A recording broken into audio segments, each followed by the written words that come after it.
Ciao ragazzi, benvenuti dal vostro Handyman. Anche quest'oggi andremo in trasferta, in quanto ho ricevuto una chiamata da parte di mia mamma per montare un paio di mensole in camera da letto. Quindi diamo subito un'occhiata alla lista del materiale. Prendete carta e penna e segnate.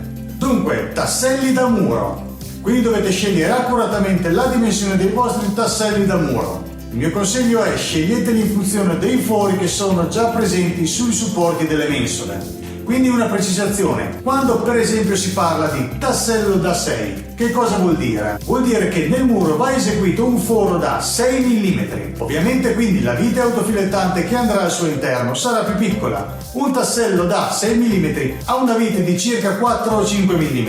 Un tassello da 8 ha una vite di 5-6 mm. Invece un tassello da 10 ha una vite da 6-8 mm.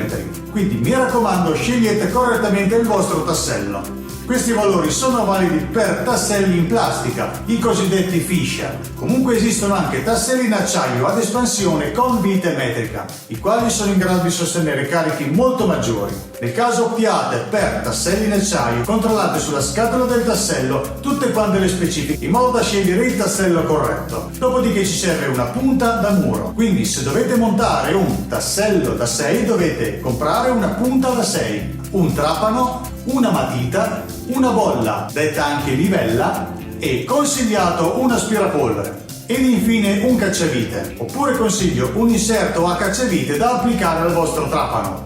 Per quanto riguarda tempi e costi abbiamo, dunque i tasselli li potete trovare in piccole confezioni a circa 10 euro. Per quanto riguarda il trapano ce ne sono da tutti i prezzi. Si parte da un 20-30 euro fino ad arrivare a centinaia d'euro, dipende ovviamente il tipo di trapano che sceglierete. Per la punta da muro potete stare tranquillamente sotto ai 5 euro. Il tutto si può eseguire in circa 15 minuti di lavoro e si tratta di un'operazione di livello facile, quindi non preoccupatevi assolutamente. Quindi, bando alle ciance, mettiamoci subito all'opera.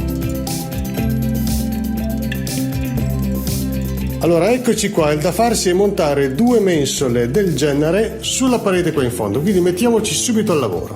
Con questa matita abbiamo fatto il segno sul muro dove andrà applicata la mensola. Questo l'abbiamo fatto perché la parete andrà riverniciata. Ovviamente se non dovete verniciare la parete non fate questo segno. Allora ho preso la sua vite autofilettante e l'ho infilata nel foro. Dopodiché farò corrispondere il segno che ho fatto con l'angolo della mensola in questo modo qua, e tramite questo cacciavite spingo la vite contro il muro in modo da creare il segno dove dovrò poi forare.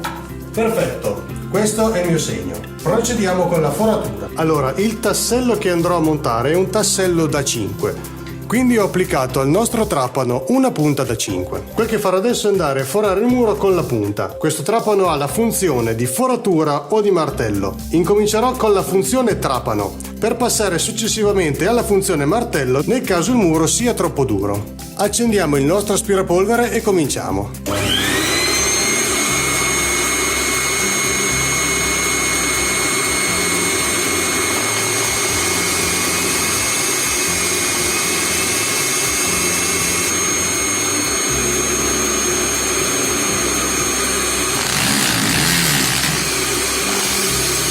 Allora, questo è il nostro foro che abbiamo fatto. Andiamo a vedere se il suo tassello si accoppia perfettamente. Perfetto, procediamo a montare la prima parte della mensola.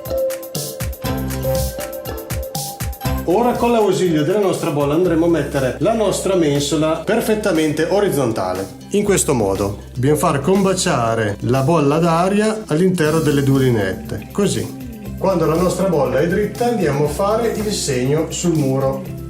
Andiamo a praticare il secondo foro.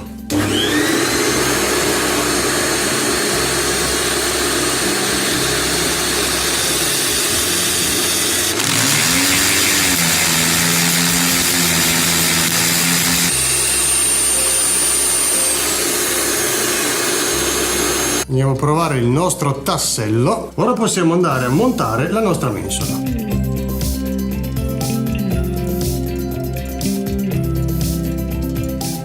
Bene, la nostra prima mensola è stata montata, ora procediamo con l'altra.